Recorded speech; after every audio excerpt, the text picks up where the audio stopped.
Hey everybody, it's Chris from Chris Does Everything. So I'm a guy that's got a lot of tools. In fact, some of my friends or my kids might tell you that I have every tool known to mankind, but actually I don't. There's a couple of things I don't have, and every once in a while when I have the opportunity to pick up something that I don't have and I think is going to provide a lot of value, I get it. Enter the Eastwood SCT. SCT stands for Surface Conditioning Tool. I've never had one of these, but it's something that I've had my eye on for a while. It looks like it's a great tool for auto body work, removing paint and body filler. I think it's going to come in handy for a lot of the motorcycle restoration work that I do. I literally just took it out of the box, and this is actually take 2 of this video because I went through and did a quick little demo of it. Went back and watched it, and with my super sophisticated camera setup here, I had my whole head cut off.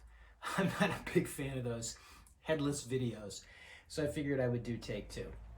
So as you can see, I purchased the tool itself. It comes with a conditioning wheel on it, which is not particularly abrasive. You can see it's a little bit dirty because I used it once. I bought myself a bunch of other wheels that I'm going to use as I get into whatever my next motorcycle restoration project is going to be. And what I wanted to do was just take a shot at my Delta DP220 drill press. So this is the base of the drill press. Cast iron. Picked this up a few months back. Actually picked it up on my birthday, if I recall, from an estate sale. It's from 1944, if I remember it right when I checked the serial number. And it's the coolest thing. It was filthy. I had to drag it out of the basement of some guy's home machine shop. And when I cleaned it up, I was thinking I was going to actually restore it. When I cleaned it up, the original patina is just so cool. I decided all I'm going to do is clean it and maybe clear coat it, leave the rest of it in its original state. The base is rougher than all of the rest of it. When I got it, the bottom was really messed up, so I cleaned that up and coated it with some Rust-Oleum paint, just to make sure that when it's out here in the shop, that doesn't continue to rust. The top I'm leaving alone. And really what we're going to take a quick shot at is this platform. That's the base of the drill press. That's got mounting slots for a vise. This entire piece is cast iron. It's not machined like the regular drill press table.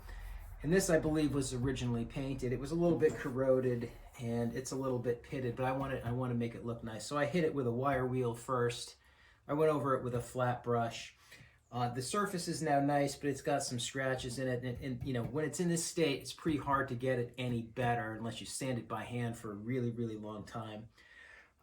The angle grinder at this point isn't going to be useful. So I said to myself, hey, here's a great application to actually try this thing out. Let me see how much nicer I can get this without actually having to take it, put it on a mill, and actually machine the surface flat.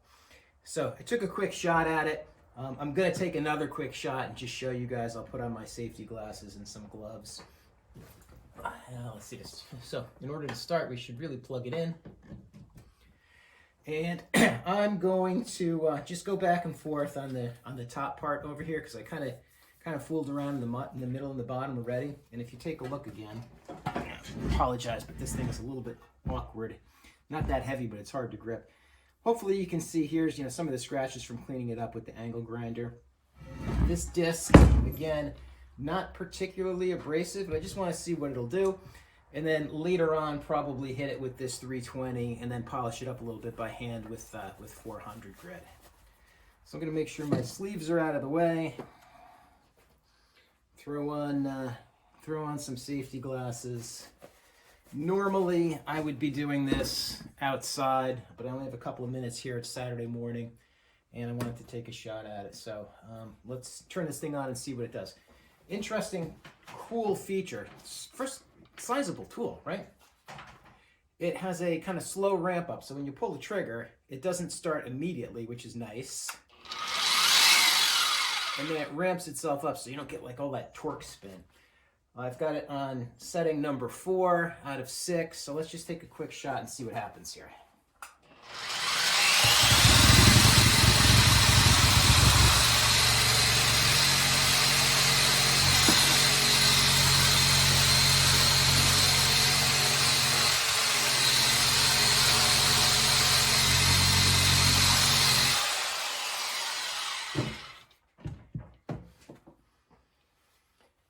gotta tell you, so that's the second time I use this thing.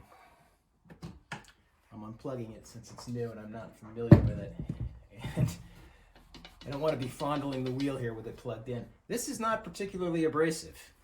In fact, it's not abrasive at all. I just went over this. Let's take another look at it if I can pick it up here. So scratches are still there. I'm not surprised, but it definitely, in that 20 seconds, made a difference in terms of the surface of the table. So what I'm going to do later is try one of the abrasive discs. I think I'm just going to go right to the 320 because really all I have left here are some scratches that I want to take out. The little pits I'm going to attribute to character, and then we'll clean this up and move it on to the next piece. Move on to the next piece.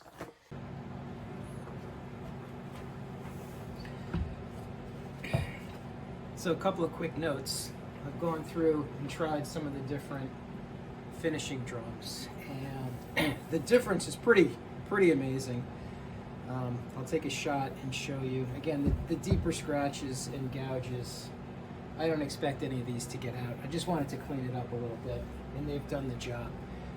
One thing that surprised me was this is the 240 grit drum, and if you take a look at it, one of these little pads shot out the last time I was using it. I jammed it back in there. We'll see if it stays. I'm thinking maybe it kind of snagged on one of the slots here, so just a little surprising. You'll notice I was obviously wearing a mask. The thing kicks off, a bit of dust, and most of the dust is coming off of the fibers on the drums.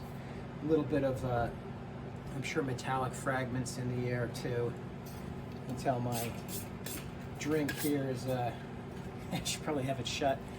Got a little bit of stuff on it, so thus the mask. And that's why I tend to do this work outside, especially when things are so cramped in here. So all in all, it seems to do a really good job. The tool gets a little bit warm over time. Doesn't surprise me. It's only a little bit. Long story short, so far so good. And here's a shot of what that table looks like after cleaning it up. Not bad. I mean, it's a drill press bottom. You know, it's 70 years old. It's going to have a few bumps and bruises. So all in all, I'm happy with what I've been able to do with this tool today.